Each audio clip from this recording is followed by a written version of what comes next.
Hi guys, in today's episode of Resume, we have Mr. Lionel and he's going to give you a few tips on how to prepare your resume. So, starting off with question number one, could you explain like the fundamental components of a strong resume and cover letter, and particularly for those who may be unfamiliar, and what are the common mistakes that could be avoided? So basically for a resume, there are 3 tips everybody should bear in mind. Number 1 is to use action verbs. Do you know what action verbs are? No. Action verbs are typically verbs in the past tense. So there are 3 reasons why we should have action verbs in our resume. Number 1, it highlights your achievements. Number 2, it conveys a sense of proactiveness.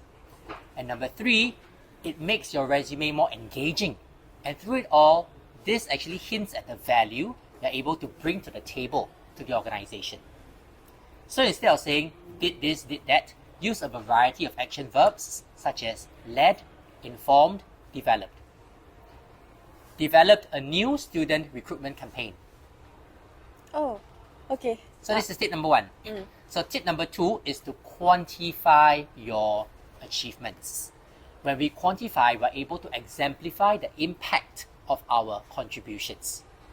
So let me use the example I shared earlier. Developed a new student recruitment campaign, increasing participation by 15%.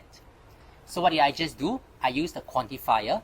In this case, it was percentage. We can also quantify using 3 other ways. Number 1, by time.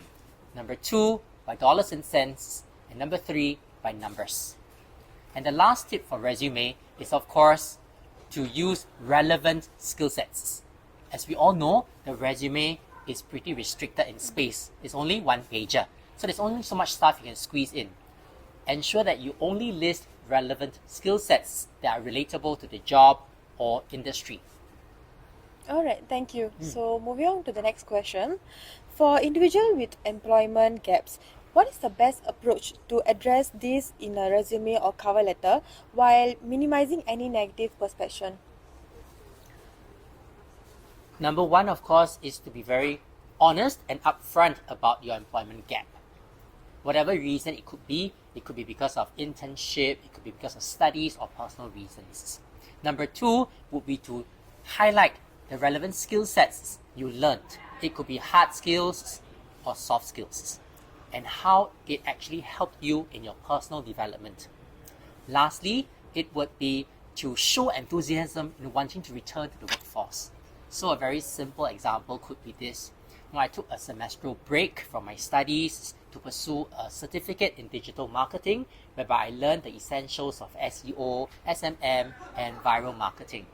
So I'm now really excited to be able to apply these skill sets in a newfound position in the company.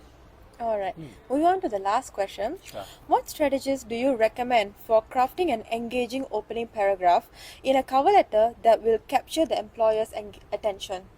Okay, to capture the attention, there is a very useful framework I personally use and I teach students. It's called A.I.D.A. A.I.D.A. It actually stands for attention, interest, desire, and action. So let's go back to the first A, which is attention. You need to grab attention in the opening paragraph. So there are basically 2 ways you can do this. First way is to show your passion for the role or industry. And number 2 is to relate to the mission of the company. I think that's important. So let me give everyone an example.